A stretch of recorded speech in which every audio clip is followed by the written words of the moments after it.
ಉದ್ದುದ್ದ ಭಾಷಣ ಮಾಡ್ತಾರೆ. ದಲಿತರನ್ನ ನಮ್ಮ ಕಾಂಗ್ರೆಸ್ ಅಲ್ಲದೆ ರಕ್ಷಣೆ ಮಾಡೋ ಇನ್ನೊಂದು ಪಕ್ಷ ಈ ದೇಶದಲ್ಲಿ ಇಲ್ಲ ಅಂತ ಮಾಡ್ತಾರೆ. 39,000 ಕೋಟಿ SCP TSP ಹಣವನ್ನ ಅವರ ಅಭಿವೃದ್ಧಿಗಾಗಿ ಇಟ್ಟಿದ್ದ ಹಣವನ್ನ ನುಂಗಿ ನೀರು ಕುಡಿದಿರ್ತಕ್ಕಂಥ ಮುಖ್ಯಮಂತ್ರಿಗಳು ಈ ಕಾಂಗ್ರೆಸ್ ಸರ್ಕಾರ ದಲಿತರಿಗೆ ದ್ರೋಹ ಮಾಡಿದೆ, ವಂಚನೆ ಮಾಡಿದೆ, ಮೋಸ ಮಾಡಿದೆ. ಅವರು ದಲಿತರ ಪರವಾಗಿ ಯಾವತ್ತೂ ಇಲ್ಲ. ಈ ವರ್ಷ ಹೇಳಿದೆ SCP TSP ಯಲ್ಲಿ ದಲಿತರಿಗೆ 42,000 ಕೋಟಿ ಹಣವನ್ನ ನಾವು ಅವರಿಗೆ ಮೀಸಲಿಟ್ಟಿದ್ದೇವೆ ಅವರ ಅಭಿವೃದ್ಧಿಗೆ ಅಂತ. ಇದನ್ನು ತಾವು ಅರ್ಥ ಮಾಡ್ಕೊಳ್ಳಿ. 42,000 ಕೋಟಿಯಲ್ಲಿ ಎಲ್ಲಾ ಡಿಪಾರ್ಟ್ಮೆಂಟ್ 34 ಸಚಿವರ ಇಲಾಖೆಗಳಿಗೆ 50% ಡೈವರ್ಟ್ ಆಗುತ್ತೆ. ಯಾಕೆಂದ್ರೆ ಡಿಪಾರ್ಟ್ಮೆಂಟ್ ಹೆಡ್ ಆಫ್ ಅಕೌಂಟ್, ಅದು ಹೆಡ್ ಆಫ್ ಅಕೌಂಟ್ ಅಲ್ಲೇನೆ 50% ಖರ್ಚು ಮಾಡಬೇಕು ಅಂತ ಹೇಳಿನೇ ಕಾನೂನಲ್ಲಿರೋದು.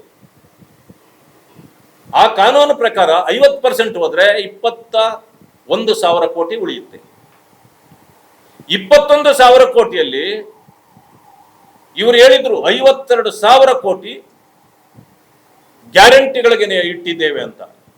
ಆ ಗ್ಯಾರಂಟಿ ದಲಿತರಿಗೆ ಅದರಲ್ಲಿ ಪಾಲಿಲ್ಲ, ಕೊಡೋದೇ ಇಲ್ಲ. ಅಂದಮೇಲೆ ನಿಮ್ಮದು ಎಂತ ಗ್ಯಾರಂಟಿ ಅದು? ಆದ್ರೆ ಪರಿಶಿಷ್ಟ ಜಾತಿ ವರ್ಗಗಳಿಗೆ ಇಟ್ಟಿರ್ತಕ್ಕಂಥ ಆ ಉಳಿದ 21,000 ಕೋಟಿಯಲ್ಲಿ 14,000 ಕೋಟಿಯನ್ನ ಈಗಾಗಲೇ ಗ್ಯಾರಂಟಿಗಳಿಗೆ ಅಂತ ತೆಗೆದಿದ್ದಾರೆ. 21 + 7 14 ಹೋದ್ರೆ ಉಳಿಯೋದು ಕೇವಲ 7,000 ಕೋಟಿ. ಇದನ್ನ ಸೋಷಿಯಲ್ ವೆಲ್ಫೇರ್ ಮೂಲಕ ಪರಿಶಿಷ್ಟ ಜಾತಿ ವರ್ಗಗಳಿಗೆ ಕೊಡ್ತೀವಿ ಅಂತ ಹೇಳಿದ್ದಾರೆ. 42,000 ಕೋಟಿ ಅಂತ ಸುಳ್ಳು ಯಾಕೆ ಹೇಳ್ತೀರಿ? ದಲಿತರಿಗೆ ಕೊಡ್ತಾ ಇರೋದು ಕೇವಲ 7,000 ಕೋಟಿ. ಅದರಲ್ಲಿ ಬೇರೆ ಬೇರೆದಕ್ಕೆಲ್ಲ ಖರ್ಚು ಮಾಡಿ ನಿಗಮಗಳ ಮೂಲಕ ಕೇವಲ 350 ಕೋಟಿ ಮಾತ್ರ ಅವರಿಗೆ ತಲುಪುತ್ತದೆ. ಇದು ಸತ್ಯ.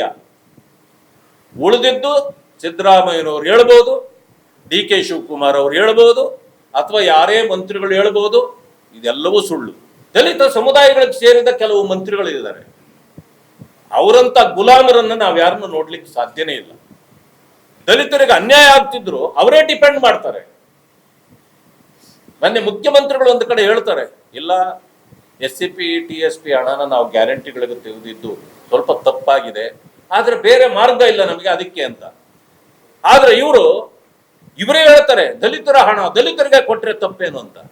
ನಾನು ಹೇಳ್ತೇನೆ ದಲಿತರ ಹಣ ದಲಿತರಿಗೆ ಕೊಡ್ಬೇಕು, ಬೇರೆಯವ್ರಿಗಲ್ಲ.